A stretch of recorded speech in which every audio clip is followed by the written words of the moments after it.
Howdy folks, how's everybody doing today? Happy Thursday. Oh, I missed it just by like 10 seconds there. I was busy filling up my cup of coffee here. Actually I have a mason jar today instead of a mug for, started off with iced coffee, but now I just put some hot coffee in because I thought it would get drank at home, but it did not. So, got a couple things today. We're going to talk about the model view controller design. We're going to spend a lot of time here. We'll spend a little time on debugging and a little bit of time in form data. Not too much out of form data. Debugging is a little bit unfortunate. There's a couple steps we have to do to make the debugger work. Actually, while we're talking, we can fire up NetBeans here to get that going there.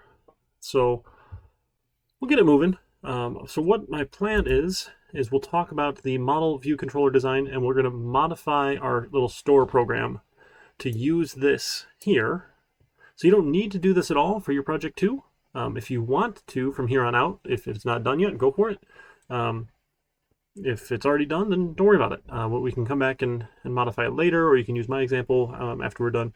So when I do solve it for you next week when this is due, then I will do it using the model view controller style. Again, it's just a way of designing our projects, a way of laying out our code to make things usually like as clean and easy to follow as possible, to minimize a little bit of repetition and take advantage of some of these cool ways that PHP can use other files. It's pretty fun. We'll get to the debugging and then a little bit on forms again, not too much there. And then we're mostly wrapped up with PHP.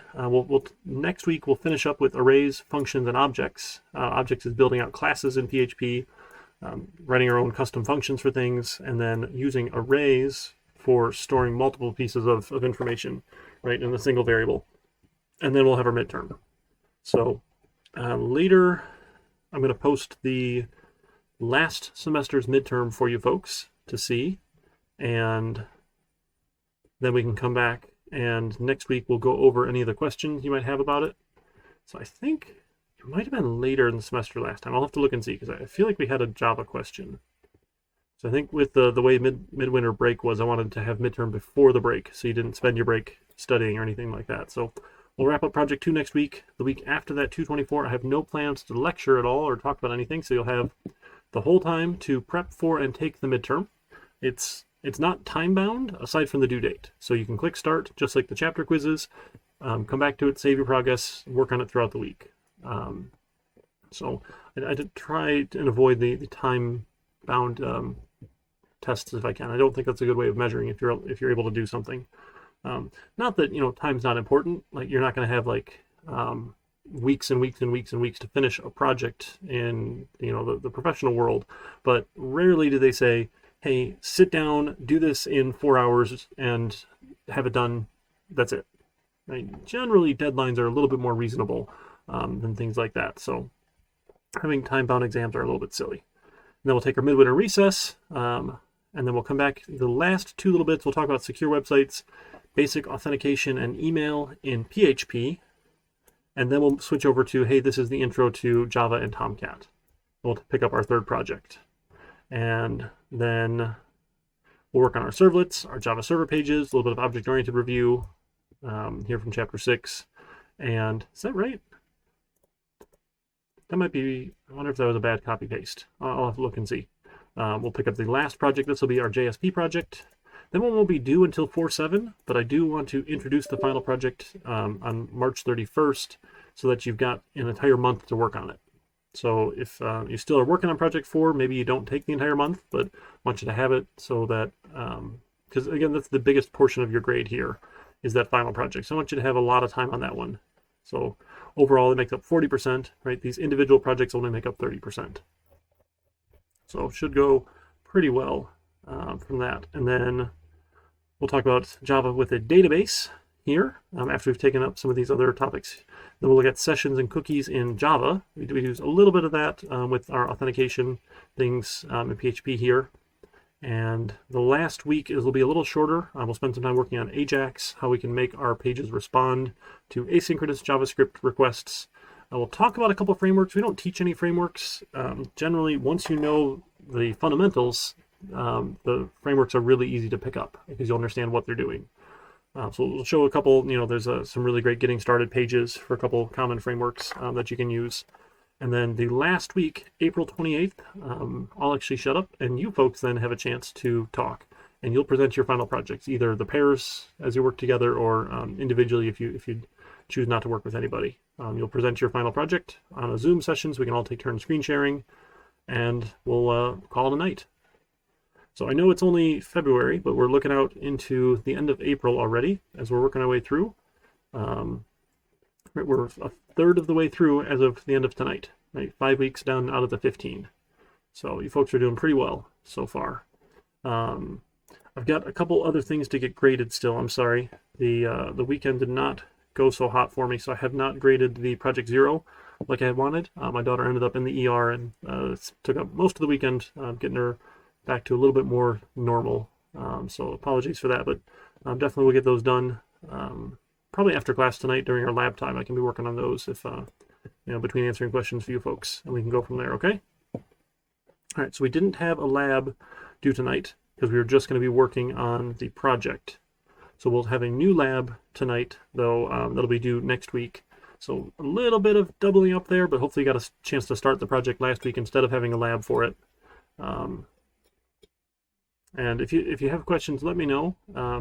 It's a little hard breaking this up into a separate lab and then an assignment. We just have to do the whole project, essentially. It wasn't ideal, but I think it'll be okay. All right, so let me grab NetBeans here. We'll fire up a new project. Actually, no, I'm sorry. I want to open up my existing project. We're going to work on modifying this one here. So let's go find our 2454 project. 2454 for winter. There we go. And this was our store project. So we're going to keep modifying this one as we go with that model view controller design. Why is this not working? There it goes. Let's let that load here a second.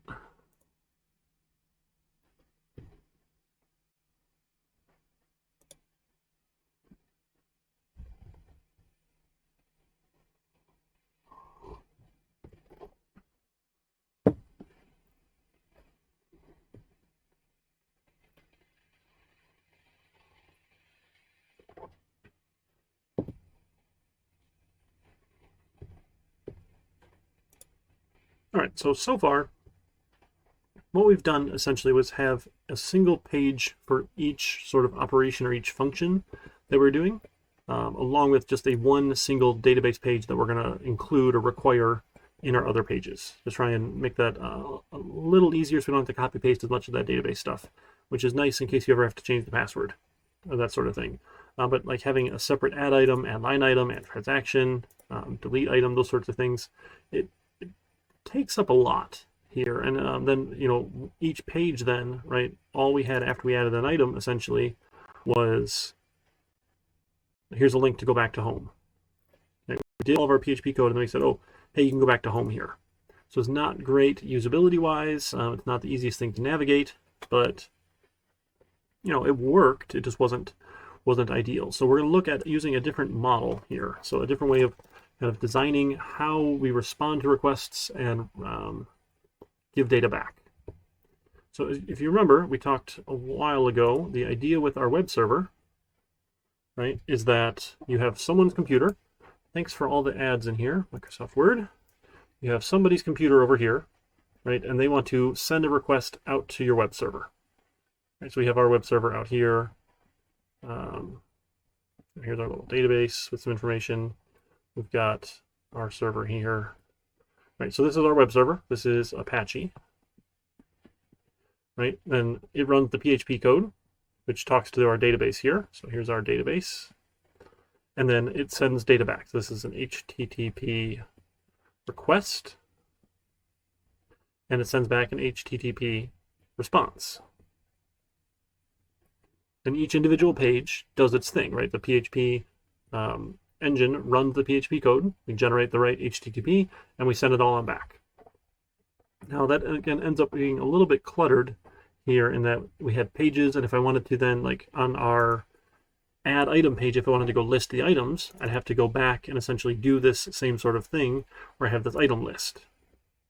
Now, we don't necessarily have to repeat all of that, and we have a couple ways, right? We've done this thing where we're going to require a page and say, basically, take this whole page and just jam it in here. Right? I don't want to have to reinvent the wheel. Just take everything that's here and put it in for us. Right? So we're able to do that sort of thing. So we're going to build off of that.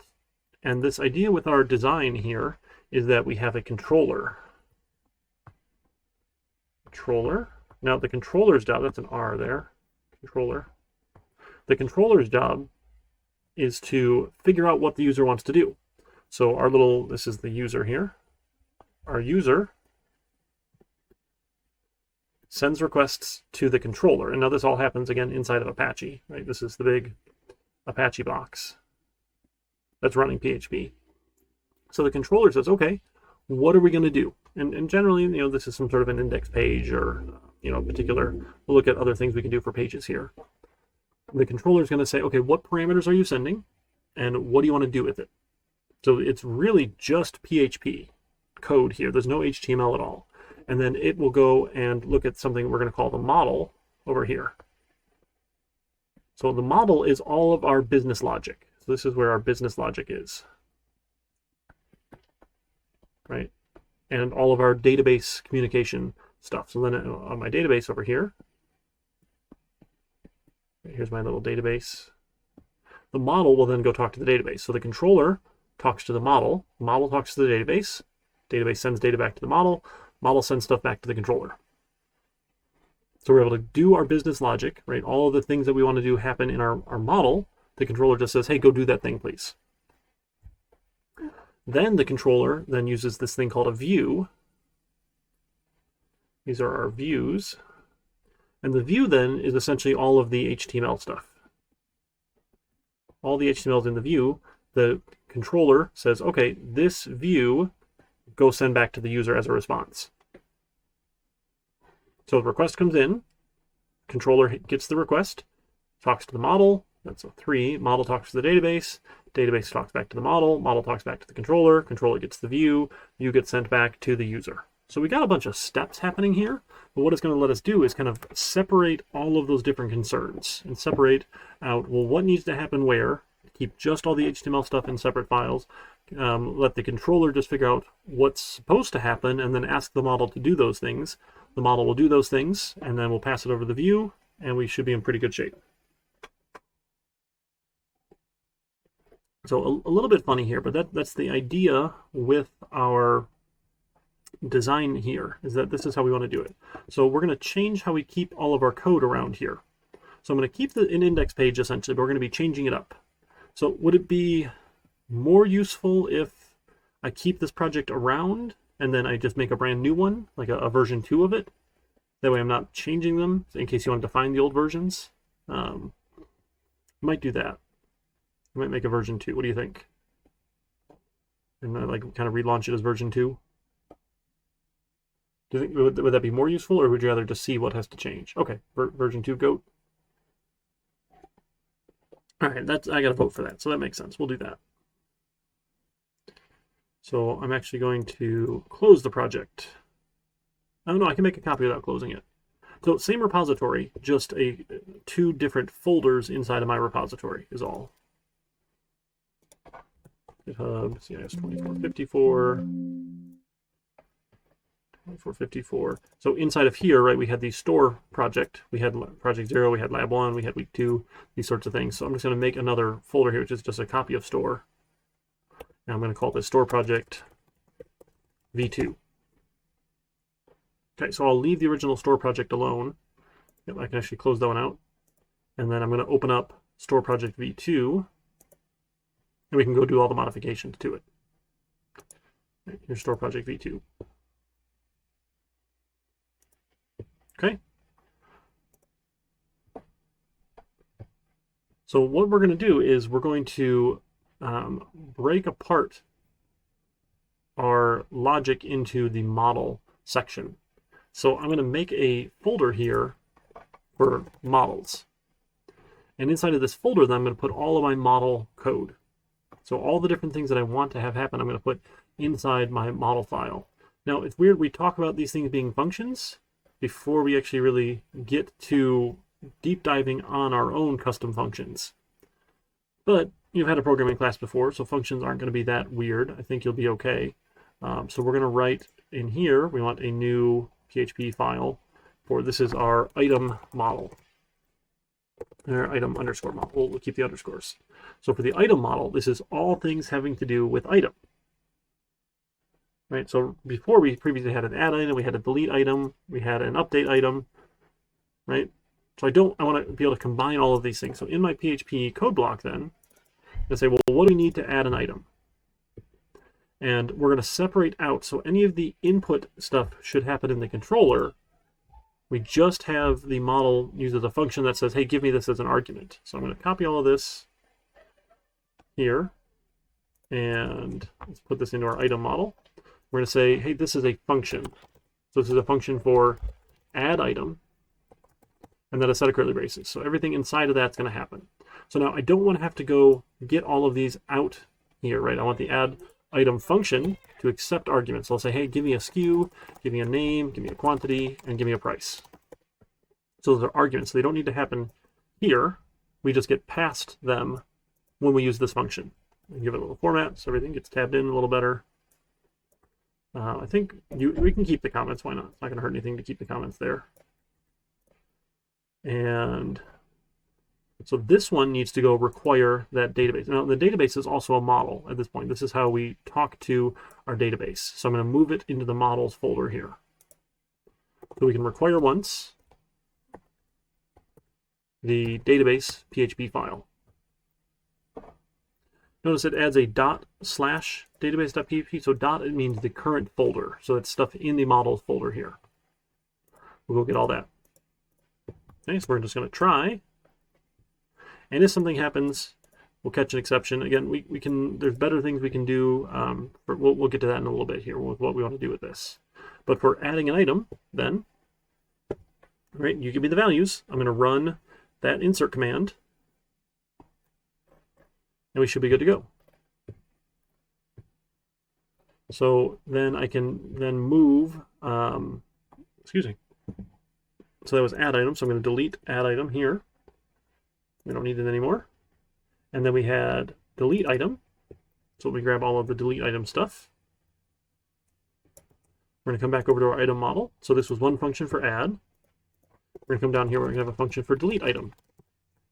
And for that one, we needed the SKU. And if you tell me the SKU, I'll go delete the item. Oh, you're not ending the code block there. Sorry. That was why I was confused. Okay.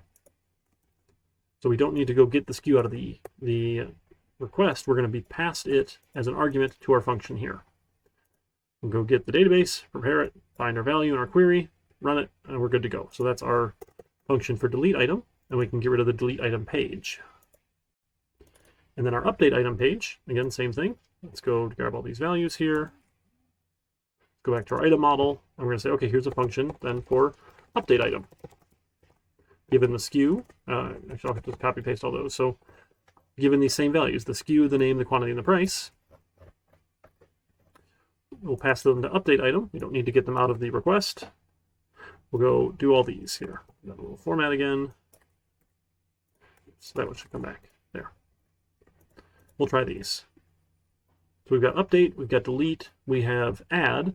Now we also want to include in here, right, our index page previously was doing this, you know, get all items here. So I want this now, getting all the items, to be part of my item model. So I want a function here for get items, where we run this query, and then we're going to return the items collection here. So returns the keyword. So if you have a function that returns a value, we use return here to give that collection back. We should here, my statement, I forgot to close it. Nope, statement. Didn't it close? Is it not? Maybe I've got it wrong. Statement.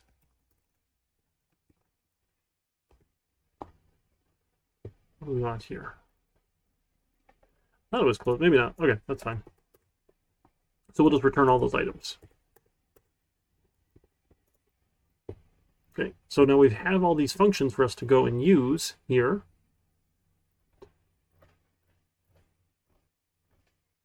So then in my program, so we're going to, so requiring it here is going to work, but it's going to do some funny things. So a different approach for this. When we go and do all these values, you can have these global variables in PHP that if you've loaded it somewhere, we can go get that variable globally. So it's probably a little easier than we'll say, hey, I want the global database property here, and then we don't need to do all these requirings here, which is nice. So we just need to say for each of these functions, we want that global variable. Oh, and this should also be in a try block, I forgot.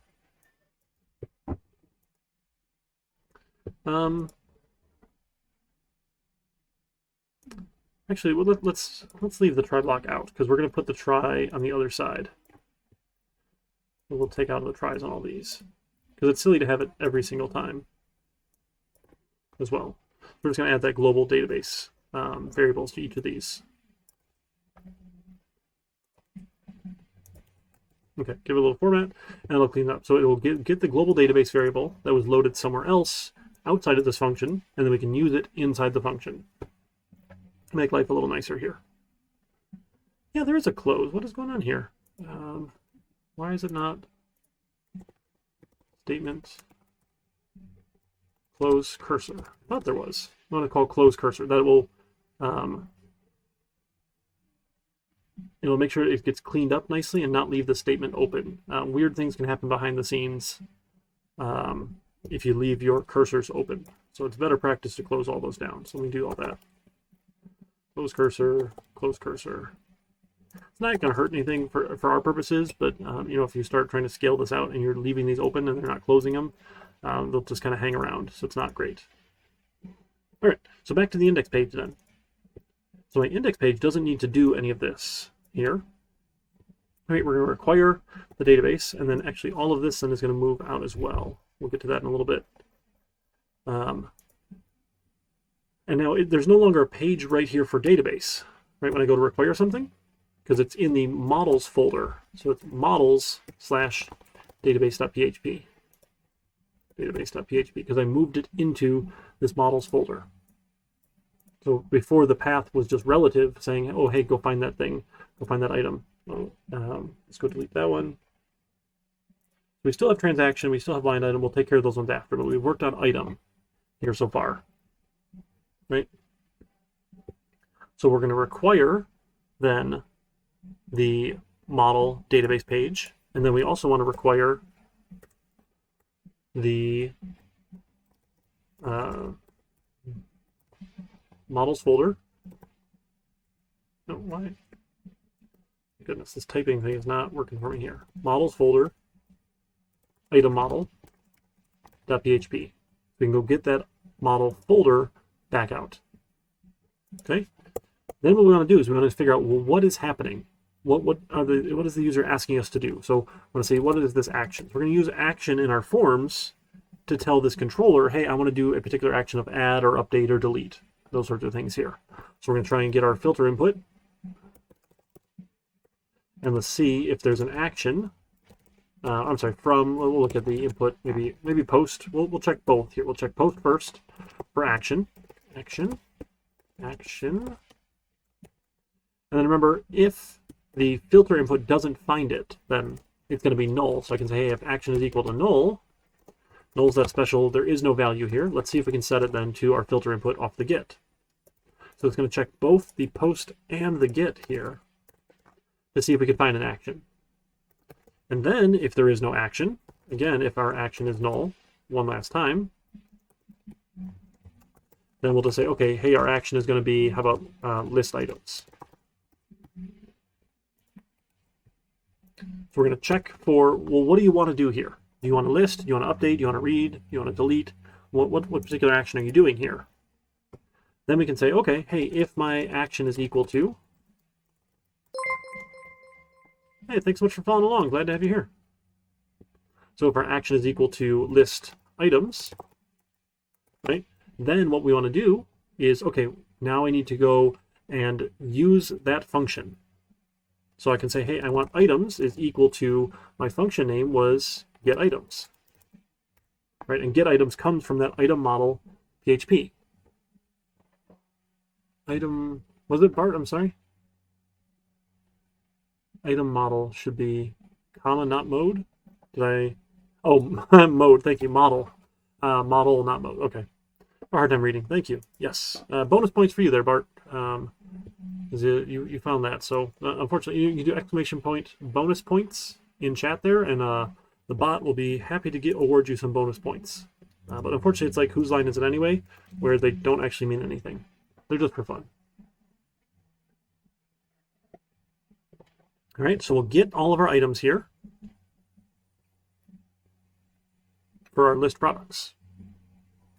Then what we want to do is I need a page to go and load. So I need a view. So now I'm going to make another folder here for my views, because I want to keep all these things kind of separate. So now I'm going to add a view here, and this will be my PHP web page for my item list. So then we can go back to our index page where we used to have all this stuff here.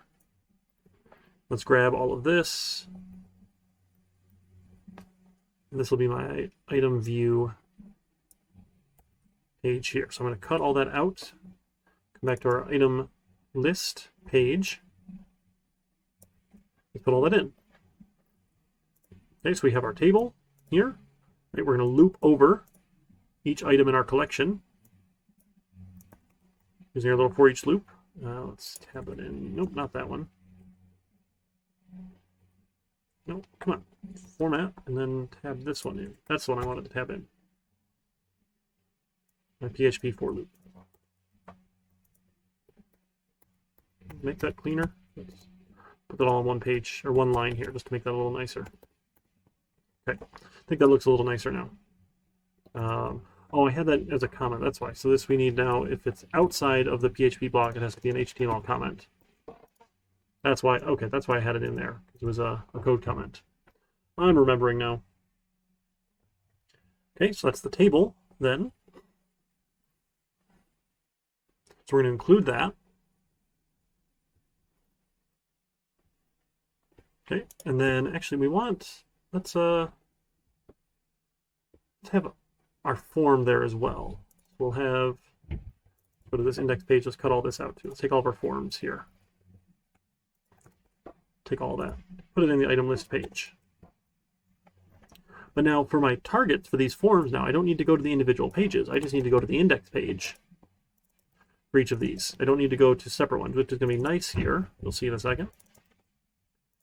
Oh, wait, so add transaction, add line item, we need to fix up still with these other ones. Now I can just say, okay, let's post to our index page. This is the SKU to delete. So we need to add then an input. For these, we're going to use a hidden input. So a hidden input just says, hey, I want to pass it a particular value here, and this will be delete item. Okay, so we can pass these hidden inputs to say, okay, this is what we want the action to be. Here's an update item, here's a delete item, here is an add item. And we're going to go look for those then everywhere else.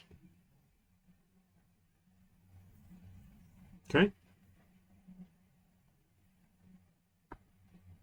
Oh, I'm sorry. No, name is action. That's action, and then we need a value. There we go. Value is the add item. Add item. Sorry. So a name and an action. So we can go look these things up right. Name is action. So add, this was update, and this was delete. So all we're going to do is we're going to include that page then. So I'm going to use my include. Nope, include. Come on. Include, and then so it's in the views. So it's slash views page, item list, item list.php. Okay, so this is our default. So if we have an action, great. If it's list items, let's do this, right? Else if the action is equal to my what do we have? Add item. So if it's add item, we need to go and get those values out of the request. Oh, I deleted those ones already, didn't I? That's a shame. I think I deleted all those from in here. That's okay, we can go get them. You know what, I'm just going to go get them out of our GitHub repo, because I can copy them out of there. So GitHub, ASCII, 2454, Winter, oh, sorry, make that full screen here. So we'll look at the store project, we'll look at our index previous page here. So to get all those values out of our forms, let's go, I'm sorry, the add item page. We're going and doing this. So we'll come back here. So then in the controller, right, the controller's job is to see what the user is trying to do, get the values out of the request, and then ask the model to do the work. So once we've got all of these, then I can call the add item function, given the SKU, the name, the quantity, that was just tab to autocomplete. Right, if I've got the matching values, it fills it in, which is really nice. So we'll call add item. Right? So we can go add a particular one. Then what we want to do, we're going to use a different keyword now. So after you add something, I'm sorry, we need to check real quick. So if any of these are invalid, we don't want to pass them if they're invalid. Right? Previously with our item page, did we do any checking here? I don't know if we did any checking. We didn't check to see if they were valid or not. That was a little bit messy. So we should make sure that these items here are going to be valid. And let's say, okay, so if the SKU, and that is just a string here, so if that one is null, so if you don't pass me a SKU, or the name is null, or my quantity, let's say, hey, the quantity, if it's 0, that's probably a bad thing. And remember, our filter input, if we don't get a value, is going to be 0 here. That's our default. Because we probably are not going to add something that we have none of. Or the price, then, is also 0. If the price is 0, that's a bad thing. We're not going to put free things on our website. So if any of these are invalid here, we're going to give a message here that we can display in a minute. So we're going to say missing, or I don't know if it's even invalid.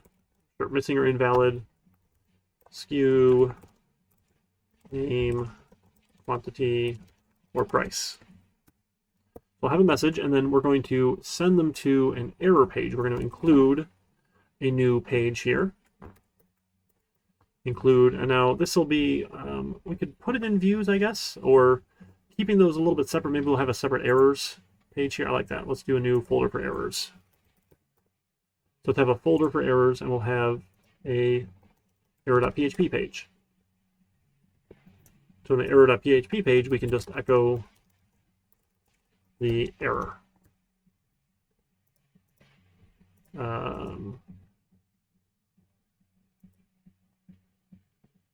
Yeah, that was our message. Let's echo the message. I mean, we could add in other, we'll add in other things. We'll clean it up in a little bit here, but basically we want to send them to the page here. It's not $echo. That's why it's really confused here. Yeah, so we'll just echo the message out. Again, we can come up with some nicer things here in a little bit, but we'll come back to that. So if they don't give me any of those valid things, we'll set a message, and then we'll include that errors page, error.php. Right? If it's not invalid, then else here, then we can go add the item. And then after we add the item, instead of including something, right, there's no view to include because I want to go back and relist it. So I wanted to add the item, and then I want to go reload my list here. There's an option for header. And what header does is header will make the page reload. So you have to say location, colon, and then we want dot. So dot is going to be our same page. We'll just reload the same page, which happens to be the index page. So we're just going to send them back to location here. Once we add an item, which will trigger, oh, hey, there's no action, so you must want to list items here. That's your default. So we can go add something through a post. We can process that, and then if it works, great, send them on back. that make sense?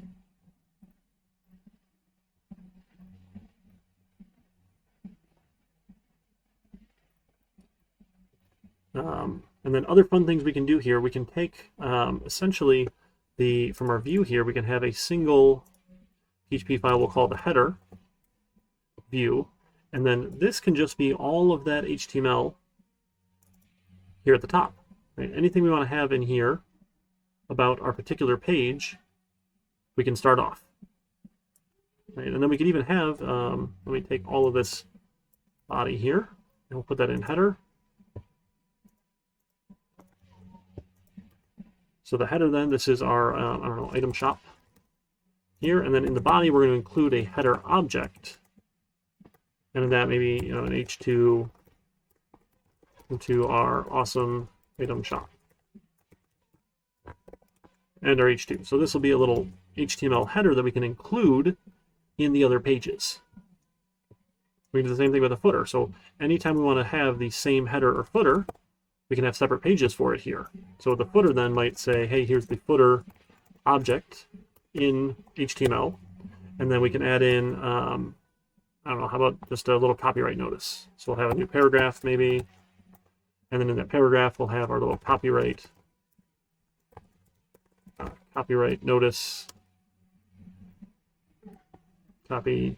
And now there's a fun little PHP trick. You can say, hey, I want PHP to echo the date, and I can say, hey, just give me the year from the current day here. So I'll say, so that way my copyright changes every year, my awesome item shop. Right, and then we can end our body, and we can end the HTML. So we're breaking all these things down into smaller and smaller pieces now to include all of these different objects that we want. We can kind of separate all of these things here. So then in our list now, I don't need that whole header. I can just now include, do a PHP include.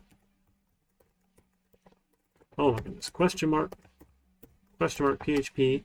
I can include. Now I'm already in my view, right? So it's relative to me. It'll be the header.php. Oh, sorry, that's in quotes. The header.php file. I can include the header file. I can have all of this other code here if I want, and then I don't need to end any of that, and then I can include my footer file. Footer.php file.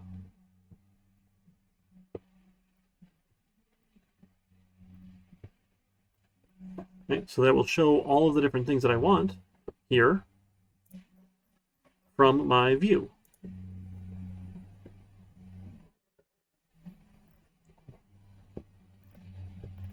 Okay, so let's see. We want to try and fix up our index page, lists, cool. Okay, we want let's go fix up that error page. Try and clean that up a little bit. So on our error page now, then, right, our little error, we can include that header. So we have our header and our footer. Our error here. So from the errors page, though, this one's going to be a little bit different. So the path is a little funnier here. So you have to go up a directory. So 2 dots is up a directory from the errors page, right? And then slash into the views page, header. Include our message, and then include the footer.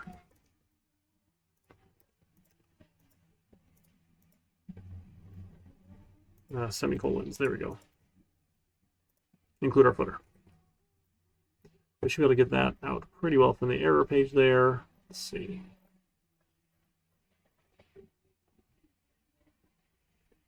I think we're good there. Let's give it a shot. Let's see how well this is working for us now. So on that main index page now, right, we're going to say, hey, do you want to list the items? Or if you want to add items, we'll go add it, and then we'll send you back to our add here. We should get one more error here. Let's grab a new PHP file for, how about database error? Now, I don't know if actually we're going to do anything different separately on this. Maybe we won't. So we'll just send the same thing. So forget that. We can use the same error page. So if there's an error, so on our functions here then, right, if something happens, we can send them to the error page as well. So on my controller, then, when I'm about to call these methods, I can try, right? And then we can catch our exception. Say, hey, if a bad thing happens here, right, what do we want to do? Nope. That's not what we're doing. Try, catch the exception. There it is. If we get an exception, then instead, what we want to do is we're going to take the message, is my exception, we can get message out of the exception, and then we'll include the error page. Say a bad thing happened, right? So if you gave me invalid values, we'll send you to the error page. If an exception happened, like some sort of database issue happened, we'll still send you to the error page. And then if it worked, then we can header you back. So if an exception happens, we stop, this line never runs, and we'll get to here. That's for add item. Now we had the same thing pretty much for update item. So another else if for update item.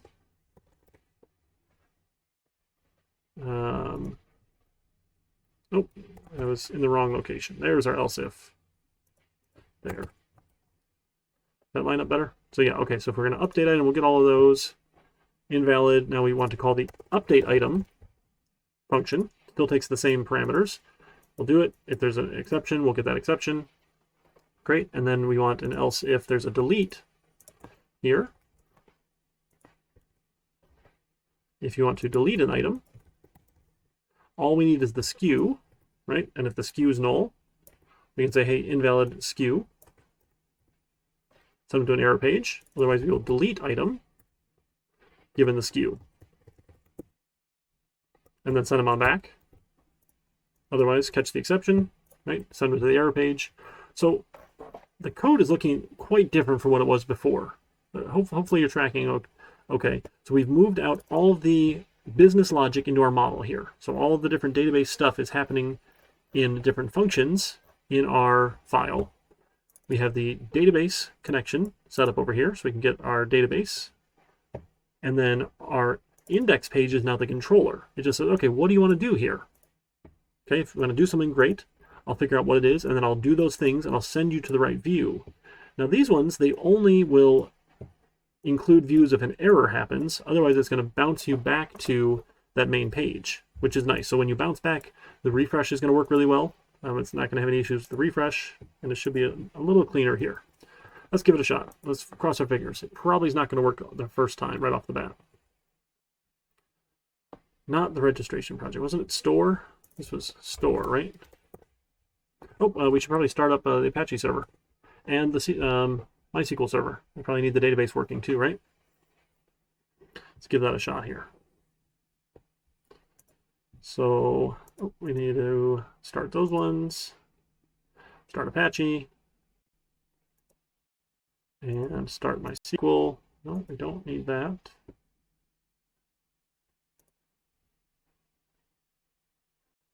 All right, MySQL start. What is Apache doing?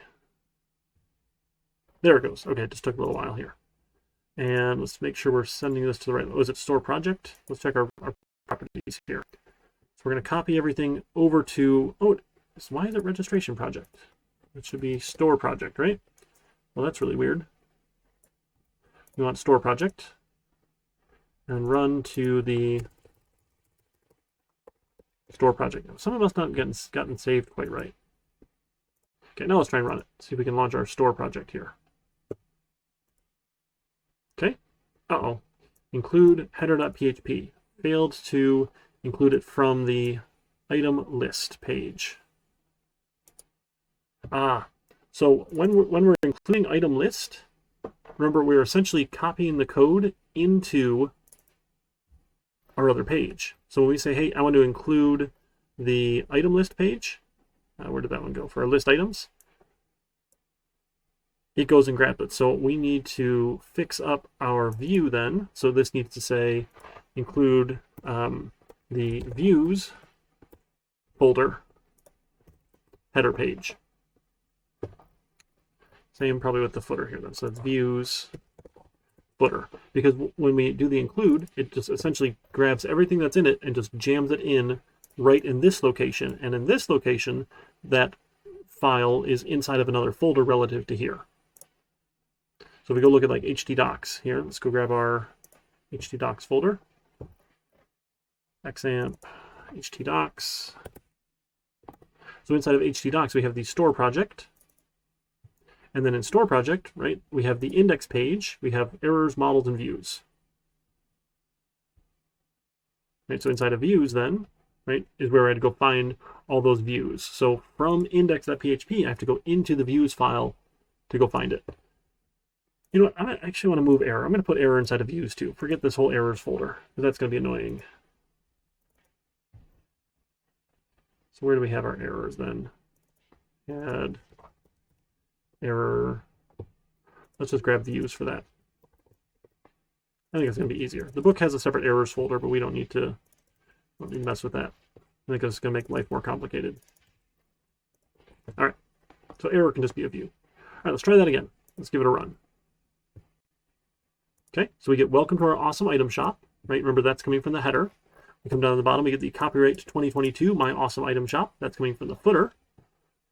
And we get the list items here from the list items view, along with all of our forms. So the list items view, or item list view here, probably needs some line breaks in here, right? That's our table, add a line break. We got forms and forms and forms. Maybe we'll add some more line breaks here, just to kind of separate these a little bit. I want to make it look a little nicer, maybe. Line break, line break. Okay, now let's see. Now if we just refresh the page, now okay, now we get a little separation here. It's probably a little nicer. And we're going to move transactions and line items later. So now let's see if we can go add an item. So I'm going to pull open the dev tools, not full screen, I want dev tools, F12 option. Where's F12? Come on. There we go. It's going slow. I'm not patient enough. There we go, dev tools. So I'm going to go to this network tab. I want to see what's happening here inside of it. Okay, so let's go add an item. So let's add, how about SKU number 5? Let's add some lentil soup, because I had lentil soup for dinner and it was delicious. Let's add maybe 10 of these, and price, we're going to say like $4.99 for some lentil soup. Okay, and we're going to add item. So we see, we go from the index page to index.php, and we can see the payload then is our form data was the SKU, the name, the quantity, the price, and the add item. But what we got back was a 302.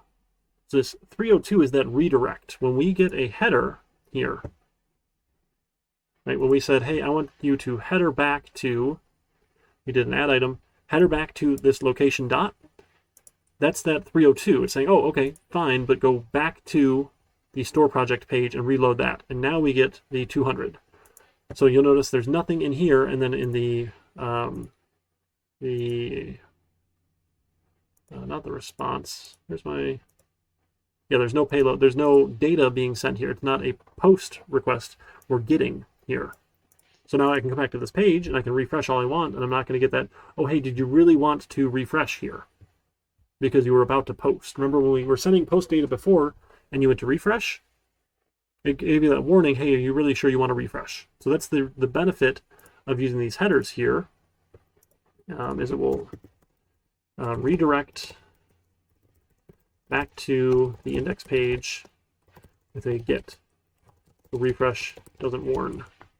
So it'll add that item, right, to my, it added lentil soup here, and then it took me back and I can refresh.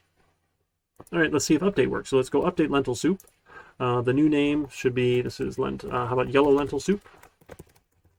The new quantity, now I ate some, so we only have 8 left. And let's put it on sale at $3.99. We'll go update that. We see it updates, and we header back to this page, and we reload it. And now let's go delete something. Okay, let's go delete our lentil soup. It headers back. So by using this model view controller design, everything is happening at our controller. So this is essentially, this is our item controller. Now, we left it as the index page. It's probably a little nicer if we have like one page to manage each of these things. So we might have one controller for item, we might have one controller for transaction, we might have one controller for line item, one controller for customer. And then we'll have a model for each of them, where we can go, okay, here's the item model that does all of these functions here. Again, we're trying to break things apart to make it a little easier to follow and to be able to make this repeatable, right? This way my header and footer are done.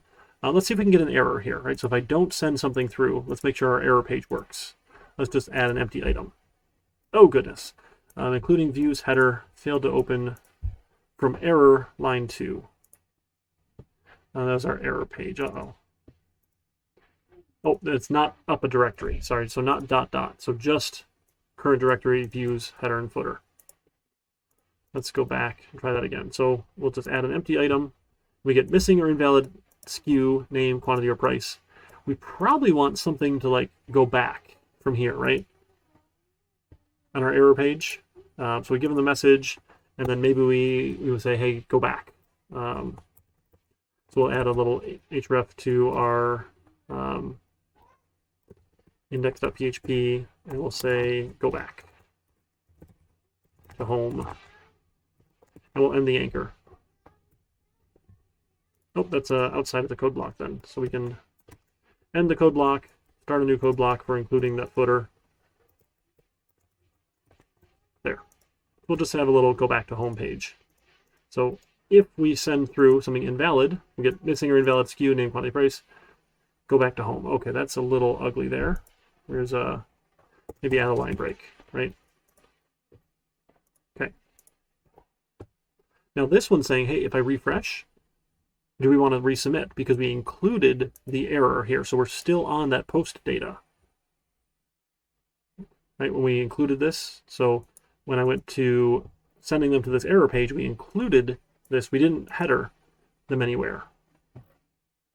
We just said, okay, sure, let's just include this error so you can see it.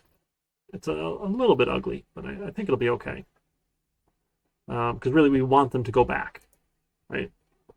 So let me, let's go back. Try it one more time, we'll add something empty, and then here, go back to home. Why? That looks really weird. Error. Oh, I've got a semicolon. Why do I have a semicolon there? That's probably why. It's probably just confused because of my semicolon. Go back to home, add our item. Now, okay, now our link looks better. We can go back to home, take us back to our page. Okay, same with update. It shouldn't work. Missing or invalid SKU. Delete item without that missing or invalid SKU. Right, so those seem like they work okay. All right, so what do you folks think so far? Does it sort of make a little bit of sense, what we're looking for here? How we're going to break this up?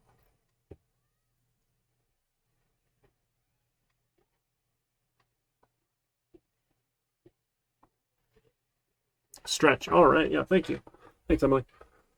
Oh, little stretchy stretch. Awesome. Cool. So this is a very common way of breaking up web applications. Yeah, I mean, it picks up quick, Marv, for sure. We started pretty slow, and then we just dive right in. So unnecessary closing. There we go. Nice. We don't even need that. Oh, actually, we can even get rid of the echo. Look at that. We can clean this up. I'll just include this. I'll end the code block here. And then, oh no, I do want to echo that message. Shoot, never mind. Thought I could make that prettier. That's okay. Echo the message, line break. All right, so we commit this to GitHub here. We'll have our work in progress. And then why don't we take, it's been about an hour, so why don't we take a 10-minute break? We'll get some more coffee, got a refill here, and we can go from there. 54. We'll look at some more model view controller stuff in a little bit, and then we'll move on to debugging, and we'll talk a little bit about some more forms. So here's our store v2 with MVC, model view controller. Okay, I'll commit and push. All right, let me throw some more music on here. Put on our break screen. We'll come back in about 10 minutes. That puts us out to what, 7:11 p.m.? All right, see you in a little bit, folks.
Howdy folks, welcome on back. Alright, hope you got your coffee. I'm cheating a little bit here in that I put a packet of hot cocoa in here to make myself a mocha, because I wanted a little something sweet. That should be okay, right? Probably not the worst thing. So I do need to take some more insulin for that though. That is right, I forgot. So sometimes it's rough being a cyborg.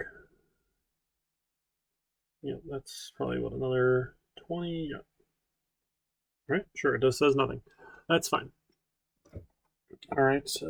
Yeah, if my sugar gets too low, I just get real loopy. So there's that nice balance between too low and too high, which is, sure, that's what we got to do. All right, so here's our item shop. All right, I want to try and clean that up a little bit here. Now I'm going to try and do a couple more fun things with our project. So we might want to what if we want to like look up particular items? So this one, sure, we only have so many items. What if we start adding a bunch of items here? Let's do that. So I want to add a way to search for an item. So I'm going to go to my list item view. Here we're going to add another form. So let's add one for, let's do this for, again, we're going to send it to the index PHP, and we want to, let's do search item for our action.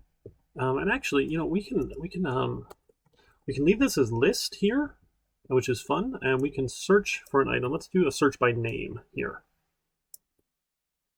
And then this is just search items. Now this will just be a get request here, because this is a read-only operation, right? If you're perfectly fine searching more than one time or refreshing on your search here. So we're going to send it to list item. We're going to have a text for the name here. So in our controller, then, if we want to list items, let's see if there is a name in the get here. That's our input get. For this one, input get. There we go. We're going to look for name. And then we're going to send that name here then to our function get items. Now get items currently doesn't have an argument here, but it can. We can say, hey, let's pass a name. Okay, we can pass in a name.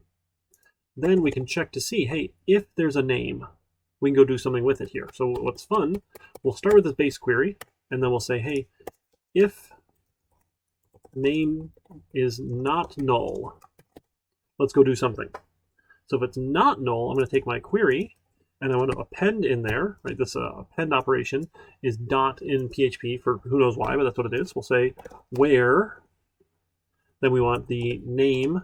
Now, there's a really cool operation in database land. It's a wildcard search, which is really cool. So if we just said where name equals $name, or colon name here, we could do that. And then we will go, let's see, so if it's not null, we'll append that in. Now the problem is we have to go bind that. So we only want to bind it if we were looking for that. So that's a little bit of a bummer. We'll have to do this twice, but that's okay. We'll say, okay. So if it is not null, we'll do this. Otherwise, we'll do that. So the otherwise then, we will prepare the query as is. If it is not null, we'll go prepare the query, and then we'll go bind the value. So that's statement, right, that was bind value. Oh, goodness. Yeah, bind value. It should be suggesting these things, and it's not, and I'm a little sad. Bind value, what do we want to bind? Well, we want to take the colon name and match it with the $name. Right? Then when we're ready, we can prepare it, or execute it, fetch them all, and get our results. So if you give me a name, I'm going to try and find things that match that name, right, on this page. So our list items here, right, if you give me a name, great. It might be null, it might not be null. We'll find out. We'll try and list all the items out. So we're having a little bit of fun here. So let's search for an item. So let's search for something. Let's look for coffee. Let's search for coffee. And we see now, oh, name is coffee. Action is list item. Is it list item or list items? I think I did it wrong. Yeah, list items here. All right, so we need an S. So let's go add that here. So list items should be our action. Come back here, list items, then. There we go, and now we get coffee. And I just changed the S here. Again, search now. We should we can search for nothing, and we get everything. Right? If I just do a blank search, it's all of our items. So let's go add in. more items now. Hey, thanks so much for following along. Glad to have you here. How you doing, Fire? Good to see you. So that's a search, but that only works now if I type it exact, right? If I just do like cough, I get nothing.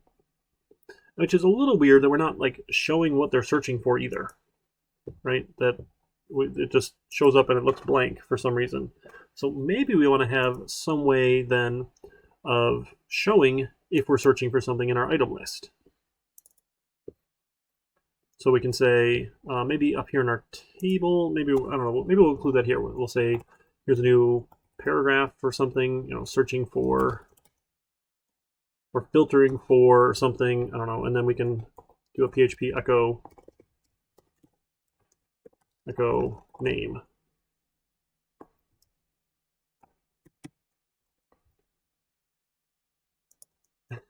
Thanks so much, Fire. Appreciate you following along. Okay, so we'll say, okay, we're searching for name. So now it's nothing though, so maybe we only want to do that, right? In a little PHP block.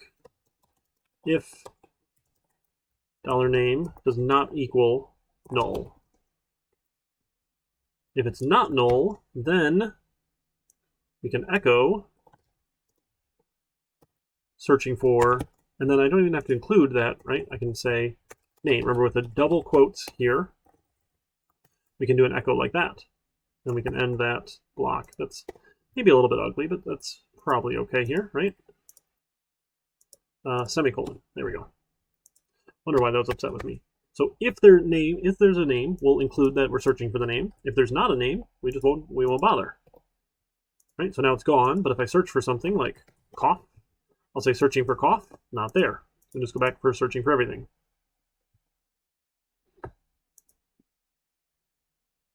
Right? So we can kind of limit whether or not we're going to show something here if we have a search item. Now again, this is an exact search, which is not the best thing in the world. So what we can do is we can make this even a little bit nicer.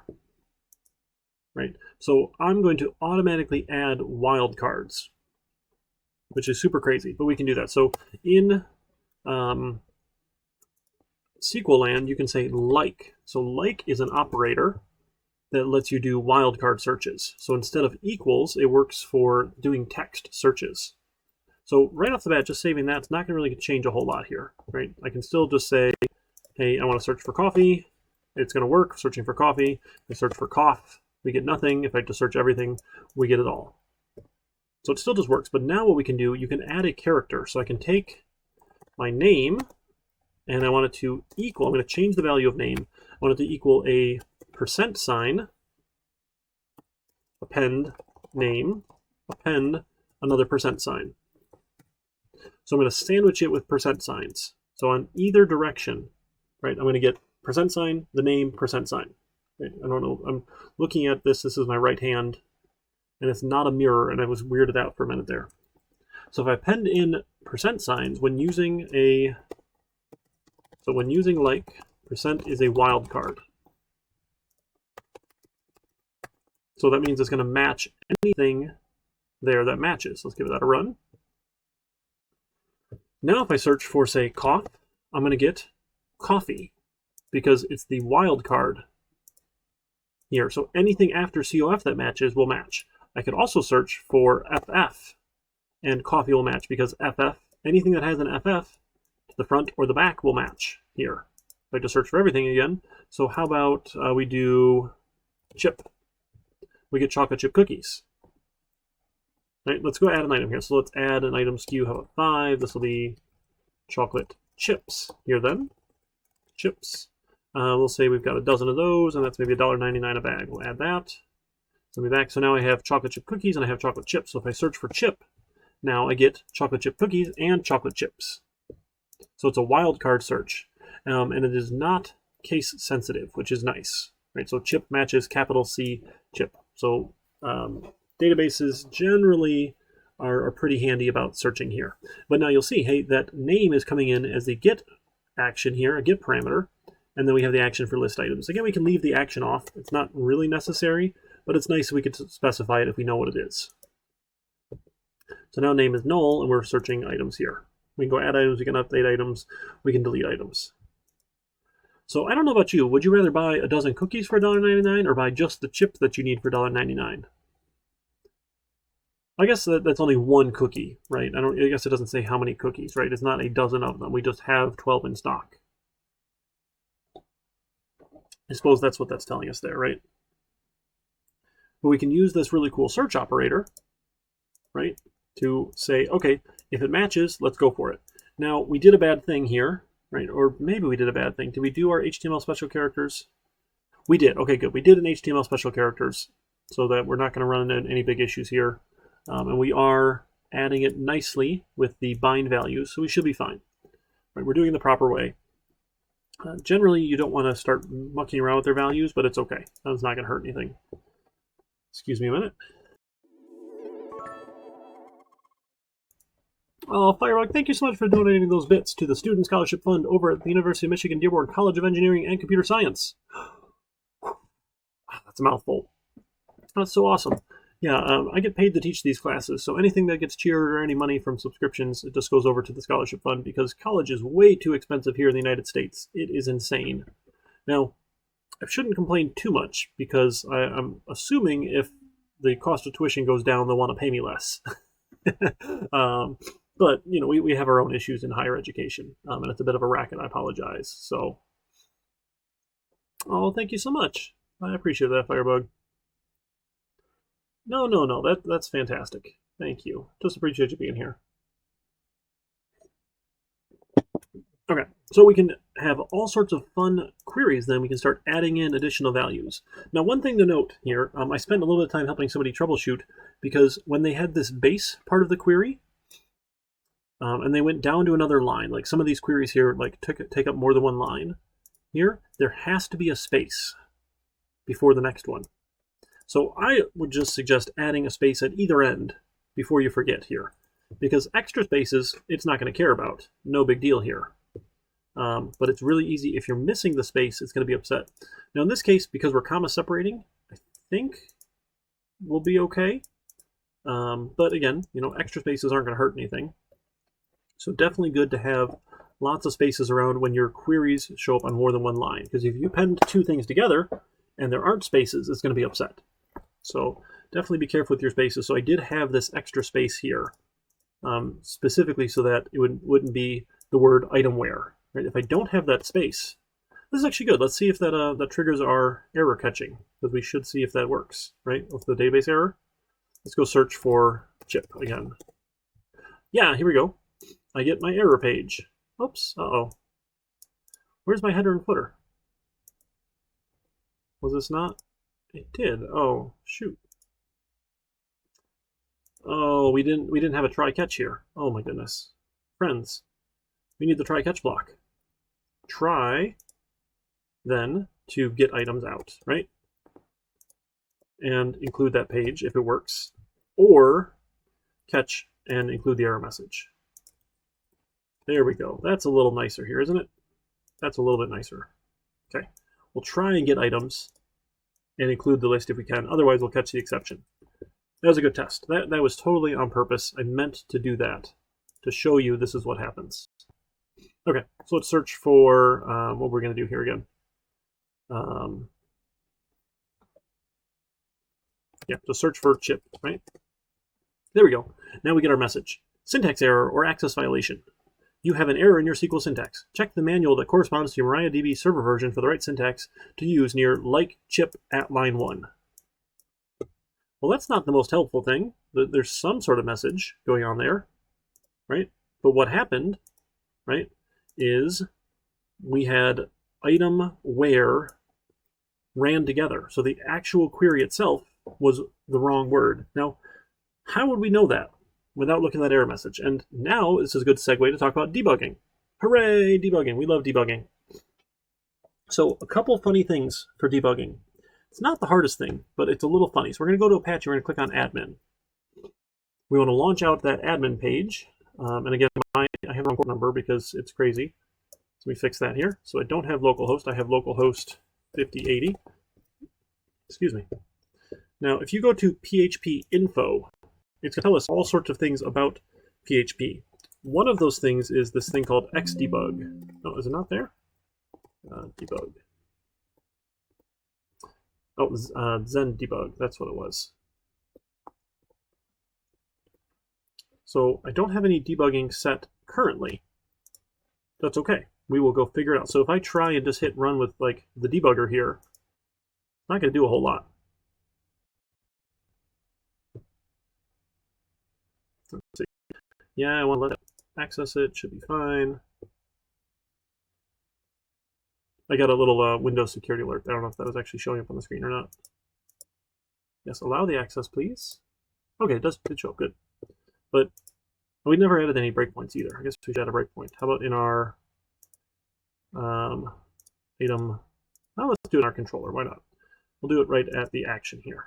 Put a little breakpoint in. Breakpoint. Toggle breakpoint. Why isn't it toggling breakpoint? Stop.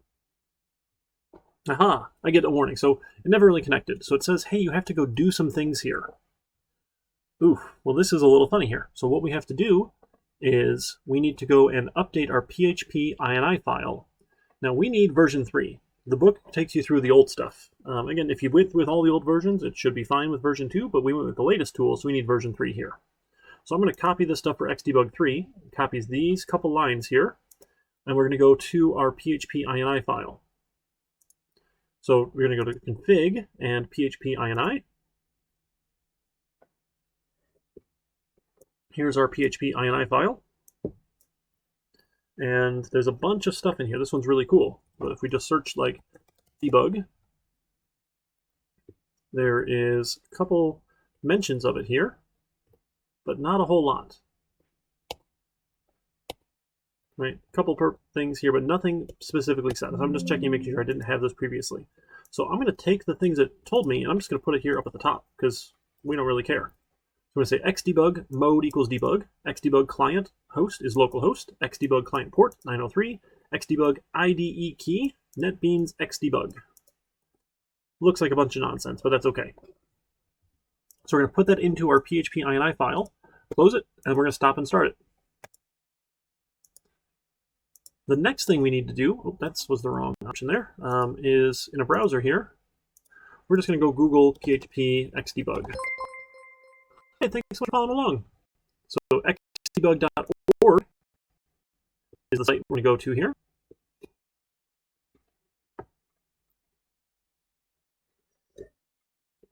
And we want to figure out what we need to do here. So we want to go install the Phpxdebug tool. And we want I'm using Windows. If you're using Mac or Linux, you can go through their tools. But in Windows, it says, hey, go to the wizard. So we go to the download page. And we need to find out which version we want here. So, okay, well, what version do we want? Well, it says refer to installation. So let's go to the installation page here.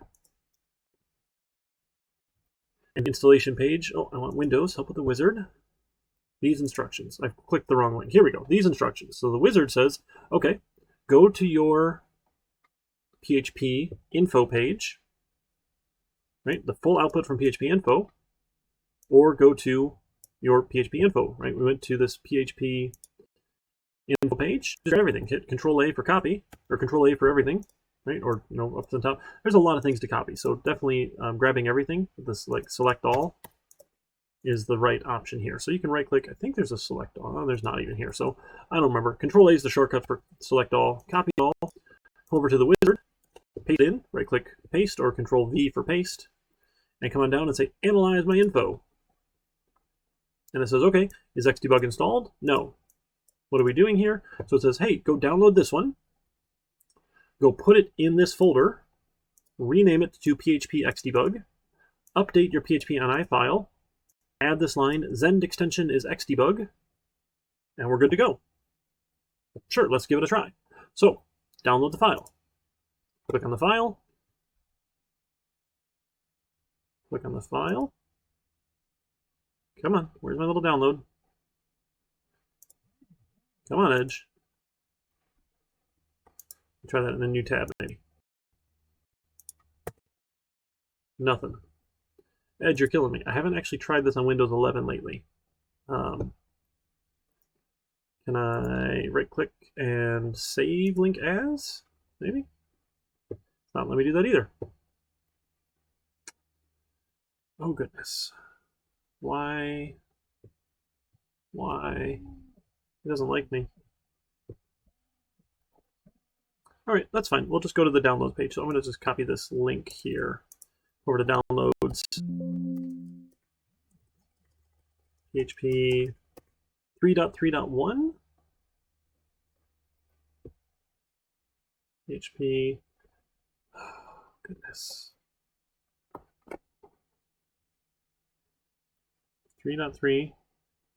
All right. So what version of PHP do I have? Well, that's not. Is this what it's supposed to do for me? I have PHP 8.0.10. So on PHP 8.0.10, I don't know what it is. Aha! Oh, there we. Oh my goodness, it's going that slow. Holy cow! Wow. Wow. Okay, I downloaded it a ton of times. Holy cow! I don't know why it was that slow. Finally, it came up though. So one of them, yes, I'm going to say yes. I really do want to keep this. So usually downloading DLLs is like, maybe that's risky here, but yes, we trust this file. Let's keep anyway. There we go. All right, my computer is just being slow. So I'm going to open the folder that it's in. Let's go back to our instructions here. We need to rename it to Phpxdebug Dll. Awesome. Go to the downloads. Right-click, rename it. Wow, why are these options so terrible? There's cut, there's copy, rename. Why do you need icons instead of words? Are these really better? Phpxdebug Dll. Fantastic. Now I'm going to take that and I'm going to cut it. Control X for cut, or right click cut. We're going to go put it into our PHP or XAMPP PHP external directory. So go to our C drive, go to XAMPP. This is why we don't do this the first week, friends. This is, we're saving it to make sure you're committed. You're 5 weeks into the class. You're probably not dropping now when I whip out the instructions here for, here, let's just turn on some simple debugging. It's no big deal here, right? PHP, and then the ext folder. Let's put this in here. Paste. I should paste in my Phpxdebug. There we go. So I have a Phpxdebug Dll. Fantastic. Now we're going to go back to the PHP ini line, or ini file, right? Go to config PHP ini, add in Zend extension, xdebug. Zend extension, xdebug. Give that a close. One more time, restart Apache. Stop and start. Okay, back in my PHP info page, I'm just going to hit refresh here. And refresh PHP, hopefully. There we go. And now if I search for xdebug, we see, hey, look, xdebug. And there's a whole bunch of things that showed up. Now we have all of this xdebug stuff. All sorts of, so you can see all sorts of properties about xdebug that you can set. Most of these make my eyes roll back into the back of my head. Ugh, sure. Got all sorts of fun things. But now xdebug is there, right? And it's set up. Step debugger is enabled. Now when we want to debug our project, let me see, can I get a breakpoint again now? How do I, breakpoint, toggle breakpoint? No. That means you hate me. I want a breakpoint. I want a breakpoint. There it goes. Finally got a breakpoint. I don't know if it's just being slow or what. I got a breakpoint. Click in the line space. It should just toggle it. So now there's a breakpoint. Remember, when you're using the debugger, when you get to this point, it will pause so you can see what's happening. So let me run it with the debug mode. Okay. It looks like loading something here. Back in NetBeans, we are at the green line number. We're waiting to go. It's working. So now I can step through and I can see, okay, the action was input post. Was there any action? Nothing. No value. Step again. Okay, it's null. Let's check the input get. No action. Okay, it's still null. Let's set action. Now I see action is set to list items. Okay, great. Let's go to list items. Is there a name? Okay, let's see. Name's value is just an empty string. So now we'll go to our get item. So if you step over, it's just going to run that. So we're going to step into with the into button here to go into our get items function. We'll get the global database variable. We'll set up our query. Name is not null, it's false. So we're just good to go with our query. Select star from item, everything. Go step, execute our query, fetch them all, close it, and I can return items. So now I can see in items that is an array. So we'll get to arrays again in a little bit, but we'll see all of these values now. We have the SKU, we have the name, we have the quantity, we have the price.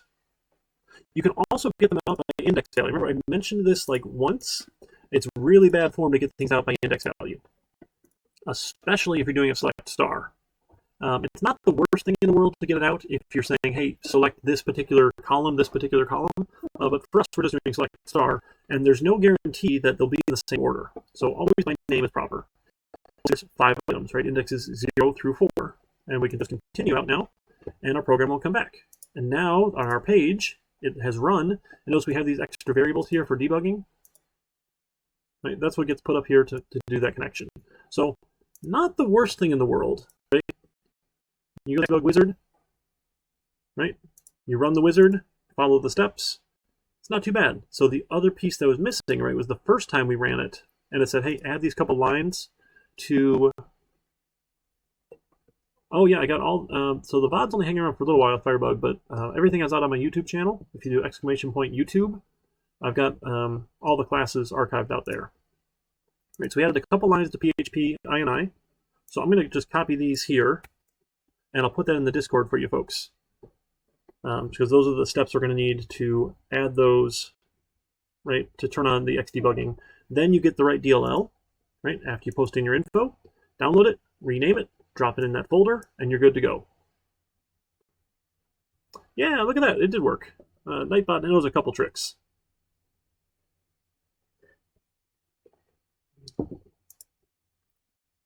Right. So I'll be happy to walk you through it, you folks, after you give it a shot. If you get stuck anywhere, let me know. Debugging is helpful, but a lot of times, like we saw, right, we just get error messages, and PHP is happy to just throw the error messages on the screen. So depending on what you're doing, we may or may not actually need to take advantage of the debugging here. Because a lot of times it'll spit out the error message on screen. That's fine. We ended the debugging session. You just kind of look at what's showing on the screen there to see what's happening. Not all the time. So it's handy to have there. Oh, we got to fix our query too, right? There we go. We fixed that query up. That was going to be broken still. And I'll commit this here to GitHub. So this was, we changed here. We added in filtering, so searching items, right? We added in, and a little bit of try catch.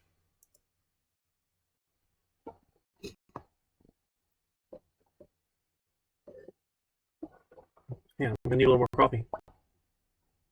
All right, and we'll push that one out. How you folks feeling so far? Hanging in there?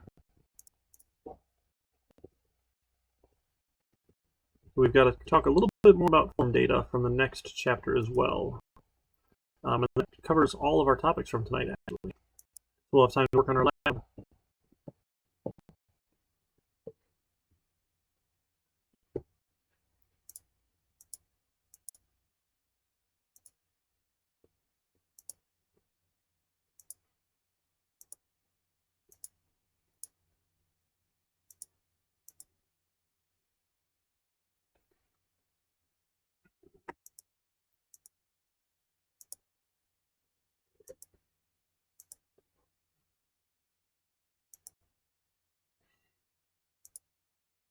All right, no thoughts?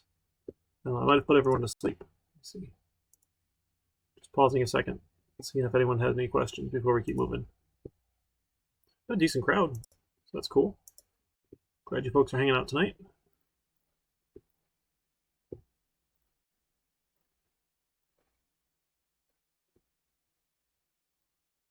Okay, well, no problem, Firebug. Yeah, so there's not too much when it comes to the forms. They're going to show us a couple other fun things we can do in web forms. around some other ways to input values. So my favorite one happens to be the Dropdown List. I think that's probably the most interesting one. You can have radio buttons, you can have checkboxes, which are also fun.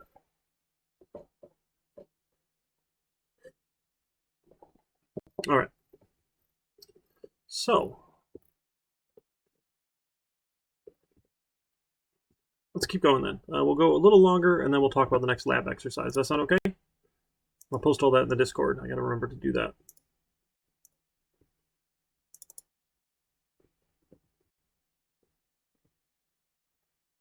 All right, so let's look at some other form items that we can use. Right, so we've done gets, we've done posts. So other types of values. So let's look at our item list here. So item list currently has all of our forms, right?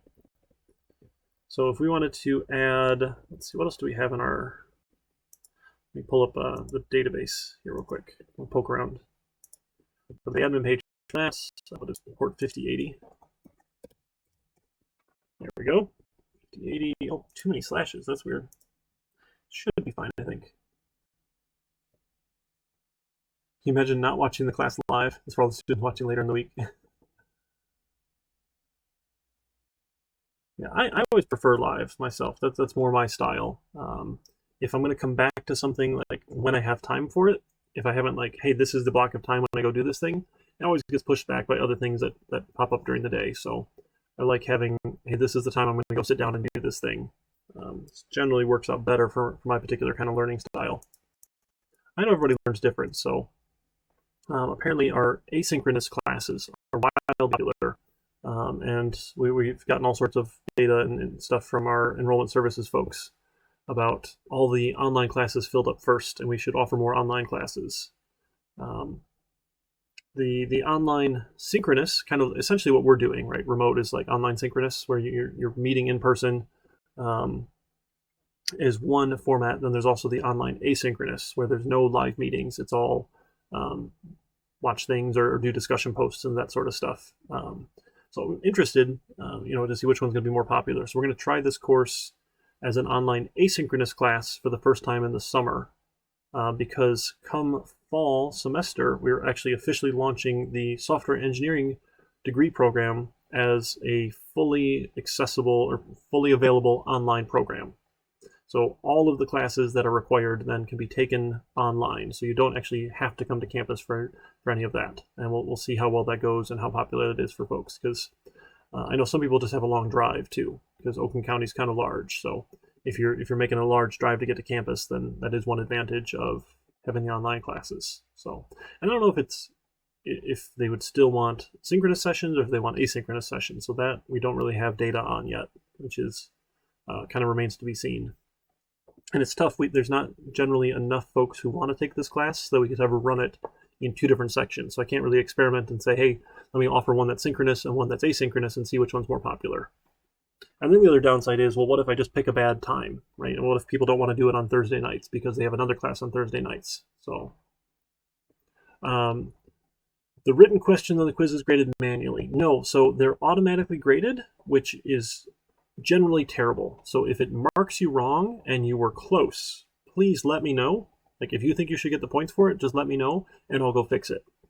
Just my default has been I would rather not go look through all of them and then have you folks go and look and see, hey, if I got marked wrong on it, just shoot me a message and I'm happy to go fix it for you.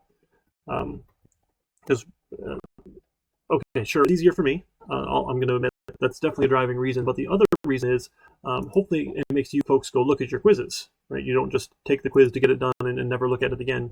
You can actually look and see, okay, was my answer close? Was it wrong? Was it right? That sort of thing. So we have the quizzes for chapter 4 out here. That one's due later tonight, 11:59 p.m. I think I posted this one like a little late for you. So if you want another day on it, that's perfectly fine. I'll take this one another day or two late because that was my mistake. So I'll post the chapter 5, 6, and 7 quiz tonight. It'll be due next week as well. These are good practice for you folks. I didn't post the one for chapter 3. The main SQL question wasn't great. So you can't view your answers until after the due date. I had concerns, and they're probably unfounded, that you folks, not you folks, but some folks might take the quiz and then look at all the answers right away and then tell their buddy, oh, hey, here's the answer to the questions. So it should be, if I did it right, the answer should show up after the due date. So you can go back to it. So you should be able to see for questions or chapters 2 and 3, the answers. It's also possible I forgot to click the button. Oh, even on the other, okay, let me double check that then. So I must have forgot the buttons. Yep, I forgot to add it here. It's a manual step, which is super annoying. The D2L is, the defaults on it drive me crazy. So do 11:59 p.m., where you can see the questions and the answers. Okay, so chapter 4 is fixed. Let's go back to the other quizzes. I apologize. I need to be better about checking these ugly defaults. Let me edit that one. And I'll add in the answers view here. Yep, there we go. I missed adding it, sorry. So an answers view. Some weird defaults. I don't understand it. That was going to be 2 weeks ago, right? Probably the 27th sounds right. 7:59 p.m. Questions, answers. Okay, sorry about that. Thank you for asking. I appreciate that. So now you should be able to see your answers for 1 and 2 and see the score if it was right or wrong and what it thought the right answer was. So the text boxes, occasionally there's multiple variations that it will accept as correct, but an extra S if it's not expecting it, or a dash where it doesn't expect it, and it's going to mark it wrong. So just shoot me an email, usually easiest. Just tell me what quiz it is, what question, and I'm happy to go look at it for you. But hopefully that isn't going to encourage you to go back and look at it again. So apologize, they shouldn't be black boxes. You should just be able to go back and see them, especially because when we get closer to the midterm, we want to go and review all of these things, because half of the midterm literally is questions from the test bank, the same test bank. So it's unlikely you'll get the exact same ones, but maybe you do. Maybe you get 1 or 2 because it's all random. But half of the midterm is just going to be quiz-style questions, all the things that you've seen before. So the midterm questions then will come out of chapters 1 and 2. We're skipping 3. We don't care that much about the very specifics of databases, but we're going to get into 4, 5, 6, 7, and then 11, 13, and 14 will be the chapters that are covered on the midterm. So I pull 15 questions out of all of those chapter test banks. So 1, 2, 3, 4, 5, 6, 7, 8, 9. About 2 questions each chapter or so. I don't actually know if I'm going to split it up like that. I probably will. Maybe it'll be 18 then. So we'll get like 2 questions per chapter. And then we'll have the long answer style questions where it says, hey, go program this thing. Or write a little PHP code that does something. Okay. All right, do we ever get that to load? Yes, I think we got this. Will look great. So we're going to check out our store database.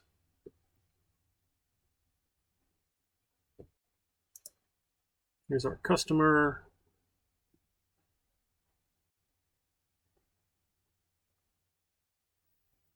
We have line item. Is that the interesting one? Was line item? Total cost. Now, maybe we don't do this in store. Maybe we just do it in another little side project to use some of these form things.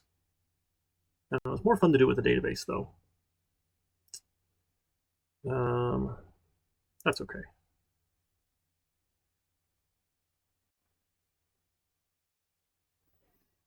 I got an idea here.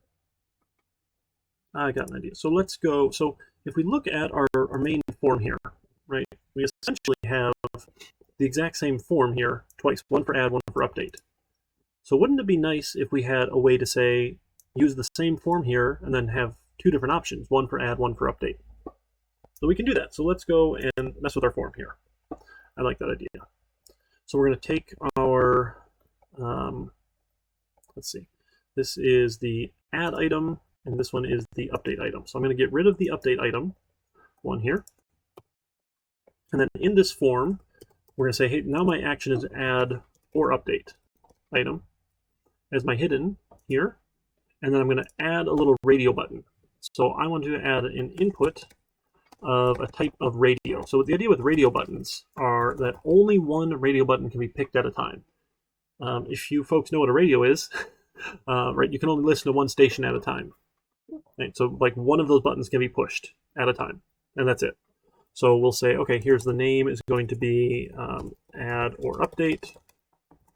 And then the value for this one then is going to be add item. And then I want to say, hey, this one's checked by default. So I just say checked here. And then, well, what does this one say? This one says add item. Sorry, so it's add item. Okay, and then I'll add a little line break. And I'm going to do another radio, no, not a comment. I'm going to do another radio button, so I'll copy this essentially. Sorry, that variables window is kind of large. Let me just close that down. This is add or update. Now this one's update item. And this will be update item. Now this one's not checked. So we're going to default to update item being checked. But then one or the other can be checked here. And then we'll have our submit. Okay, so now when we give this a run, we see here's the single form with add or update. Right? Do we want to add or do we want to update? And I can check one or the other. All right, now the button needs to be changed here, right? So this is, maybe we'll just call it submit or something. Here. So now our action that we need to look for in the controller is going to be add or update here. And we can get rid of this whole update item thing here. We don't need any of that. So if the action was add or update, then we need to go see, okay, well, what was the actual value then from our add or update? So what is the value of add or update? Right, so we're going to go back to our page here. We'll say this is the add or update is a filter input from our input post given the add or update option here. So one of those will be checked here. And then we can say, okay, if the add or update is equal to add item, then we do the add item. Oops, one more letter there. Add item. Else, maybe an if, and check it if add or update is equal to update item. I don't know, update item.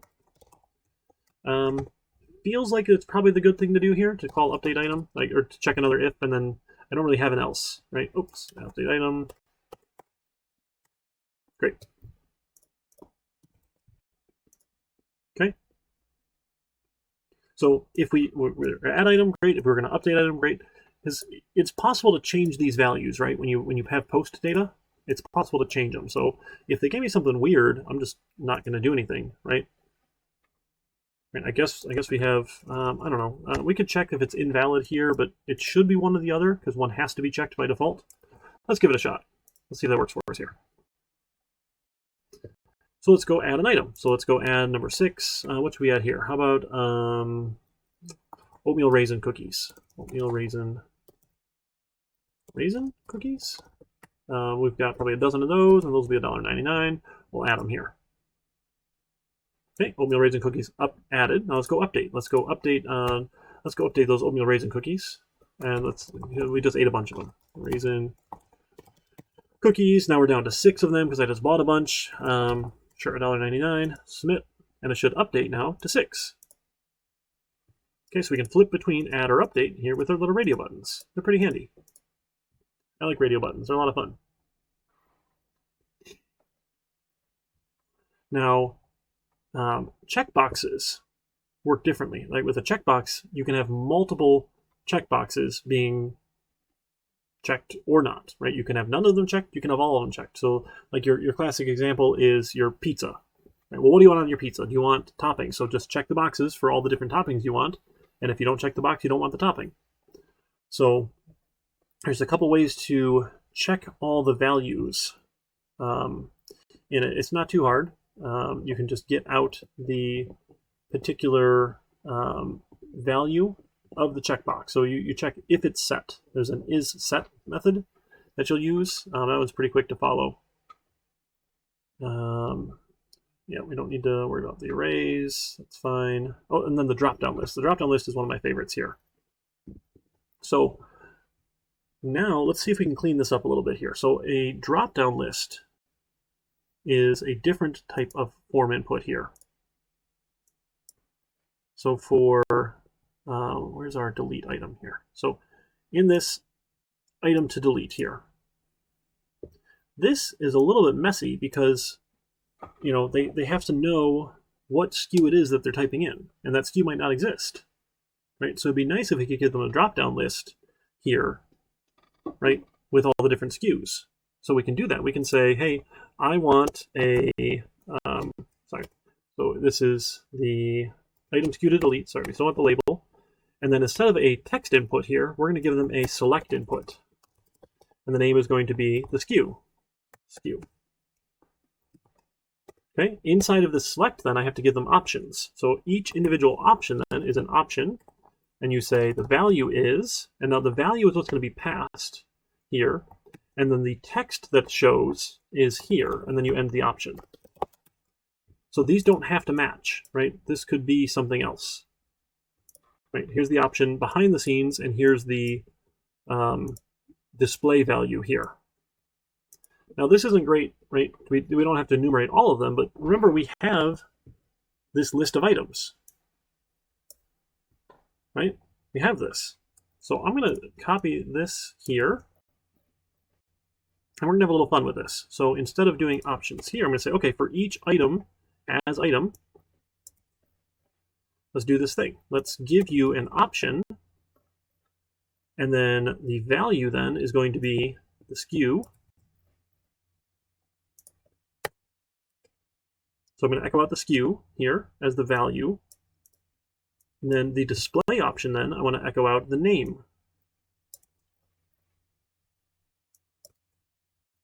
Here. And I'll end that option value. And I'll end my for each. That auto formatting here is just so weird. Okay, that's probably good enough. Sure. Right, so I can loop through all my items and say, okay, the value, right, that's what's going to be passed then, is the item SKU property, and the display is the item name. So let's give this a run. So now in my item to delete, I can say, oh, do you want to delete coffee? Oh, we should probably add a little line break here then, right? There we go, line break. Just want to separate that a little bit. There we go. So now I can delete coffee and the NVIDIA, the Sour Patch Kids. So which one do you want to delete? Let's say that the graphics card is no longer for sale, because obviously we don't have any to sell. We'll delete that one. Now it gets deleted, and now it's out of my list. So I give you a nice little drop-down list here, which is much easier to navigate, right, for what we want to do. Now, wouldn't that be fun to do the same for the item SKU here? Right? Wouldn't that be cool? Now, I don't want to have the same code twice, right? I would feel bad about myself if I had the same code twice, right? So what we can do is I can take all of this here, I'm going to cut it out, and I'm going to add another view here, and I'm going to say, this is my PHP file, this will be the item SKU select. And all it needs to be then is this code here. Then in my item list, then if I want to include it, then I use a little PHP block. And I say I want to include the views item SKU select.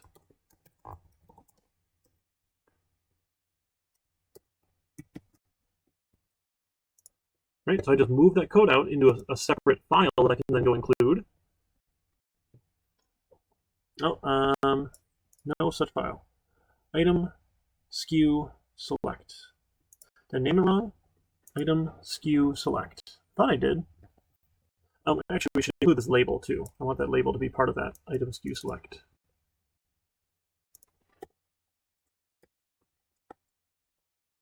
Or maybe we don't. I guess because that says to delete. So maybe we don't want the label to be part of that. We'll leave it in. We'll leave it over here then. Item views. What was wrong with that? Include views item SKU. Oh, I forgot .php. .php. That would be helpful, right? It's a PHP file. Let's give that a run. Okay, so now I have a little selector here that I can use, so I can replace it now up here as well. So I can use the same item SKU select up above for my item SKU here. Let's do the SKU selector. And this will probably say new name, right? New quantity, new price, because this is the, oh, bummer. That's an add. Shoot. Okay, so that's not going to work for that because we broke that one out. I'm sorry. Because this is also the add or update, right? So you can't add something from a selector. So if it was an update, we could add from a selector. All right, well, that's fine. We still have it as a nice little separate file. Not quite as reusable as I was hoping, but that's okay. Maybe later on we'll have something like that. Hey, didn't we have one of these add line items? Didn't this have an item SKU in it? The is that not that's on our page, isn't it? In the index page, we got rid of that. Where did they go? The item list. Yeah, over here, right? The line item had an item SKU here. There we go. So this is what we could do. So in our line item selector, we could add in the SKU selection. Right? We could add in a selector for the transaction ID. Right? So we can run. Now for our line item, now we can figure out the SKU. Oh, we need the label, right? So did I get rid of the label? I did. I got rid of the label. So add the selector here. There we go for our transactions, our line items. Right, so now we have a nice little selector here instead of a, which one is it? So it's not really the item SKU per se, but it's the item, maybe? How about item to delete? Let's do that. So let's just change that to item, because it's not really the SKU. Oh, that's in our labels here. So that is the item list view. This is just the item.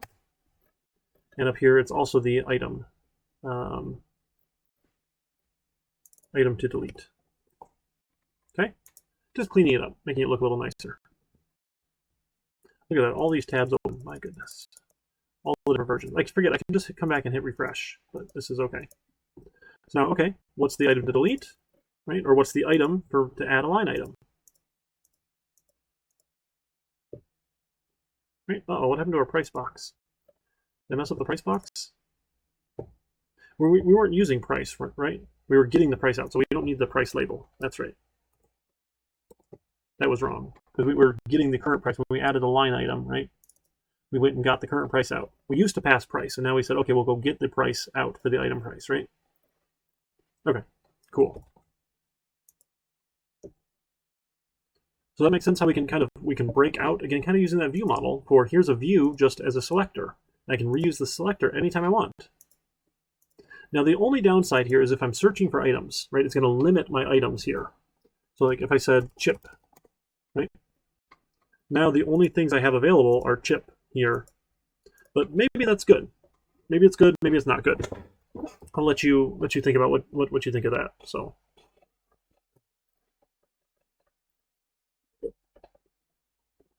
excuse me.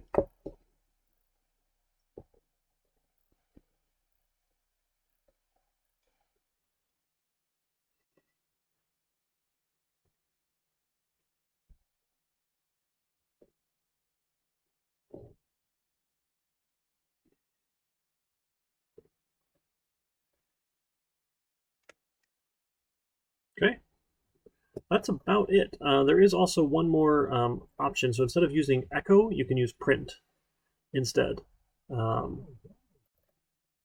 Pretty similar here. Not too concerned one way or the other. So should be okay. All right. So how you folks feeling? So we went through 3 chapters kind of quick. There's a little bit more in chapter 7 you folks can go look at. Nothing we're going to necessarily need right now. So you can leave that for like text areas aren't very exciting. The multiple selection stuff is fun, but I think that'll make more sense once we've talked about arrays a little more. So I'm going to hold off on that for us to really talk a whole lot about those ones.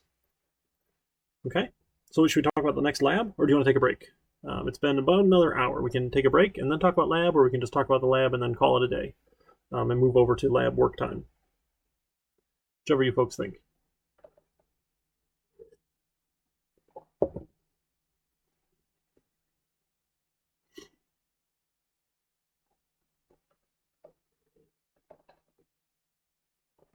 Pretty sure I'm going to need some insulin for that. Okay, talk about lab for now. You got to go. Yep. Yeah, of course I need insulin now. Come on. This thing is crazy. It's supposed to be smart and like it'll auto adjust, but sometimes the auto adjustments are not all that perfect. So it can have issues. That's all right. All right, so let's open up D2L here.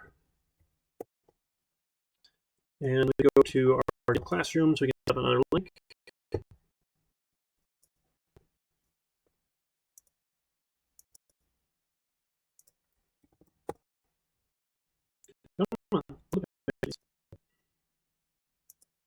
So for the lab exercise, we're not going to bother doing anything database backed. We just want to make sure we can set up the debugger and use some of these forms here. This will be lab 3.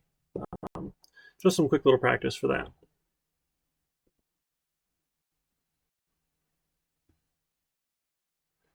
Uh, 2454, there we go. Do we not?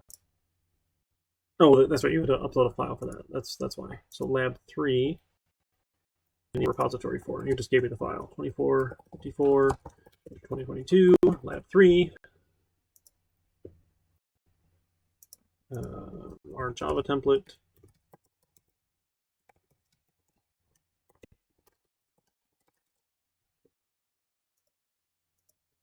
With feedback pull requests, we'll say assignment.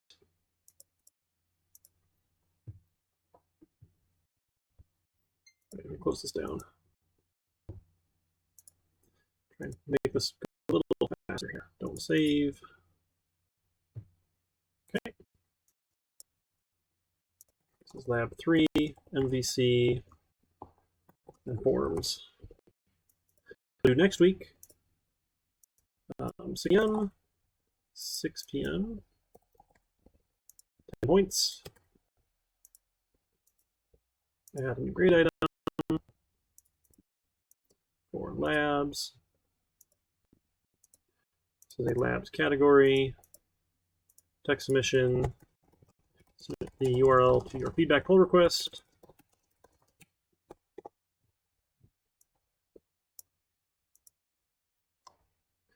Now, if we don't have all the database backing stuff, we don't actually need a lot of other functions behind the scenes. So maybe this will just be forms for now. Does that make sense? Because otherwise we'll have to go make a whole other database, and that's more than we really want to tackle for a lab. So we'll just work on like a simple form here. So we're going to create a pizza order website. Allows the user to pick a pizza type from a select drop-down. You have regular, you have thin crust, and you have deep dish. Right, so there's pizza type. And then toppings from a set of checkboxes up with any 5+ toppings you want to offer. Okay, and then we're going to, let's have it use a get form to send the request to the same page. And if they pass the pizza options, display a receipt. So a regular pizza is $5 base price. Thin crust and deep dish are $6 base price. And then each topping costs an extra $1. Oh, we should do size too. So in size, yep, pizza size. There we go. Small, medium, large.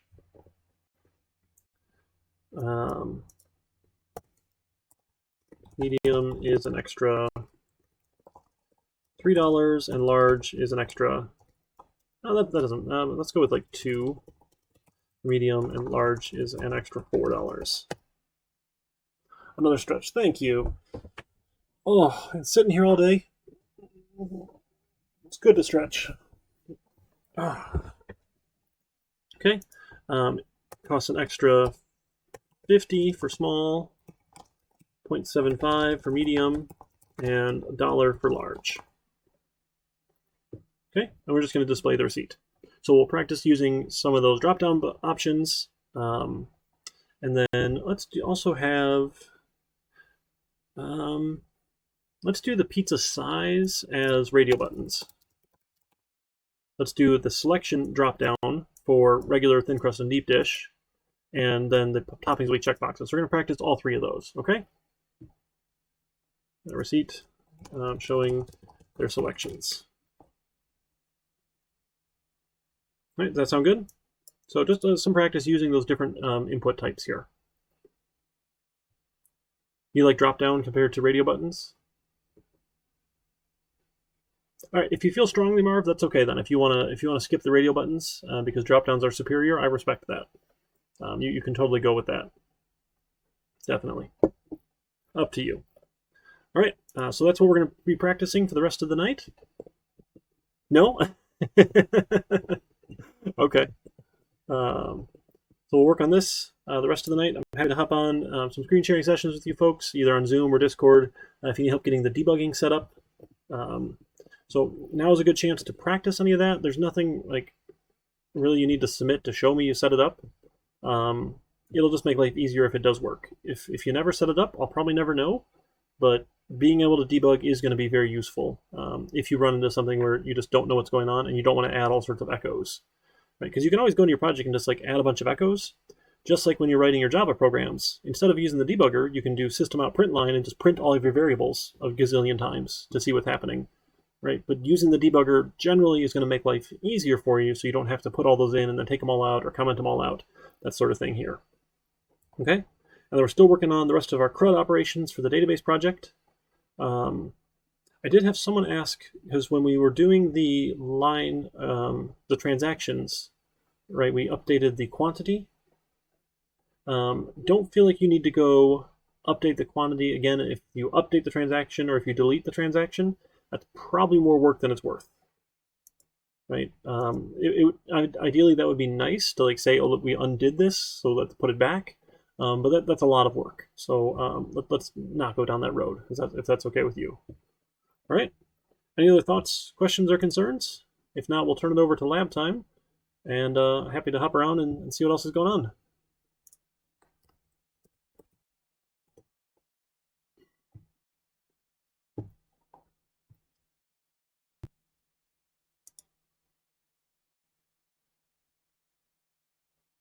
We're doing all right? Let's see. Is anyone around on Twitch land we should go raid for fun? It's one of the fun things with Twitch. You can just send everyone over to another channel to say hi. Let's see.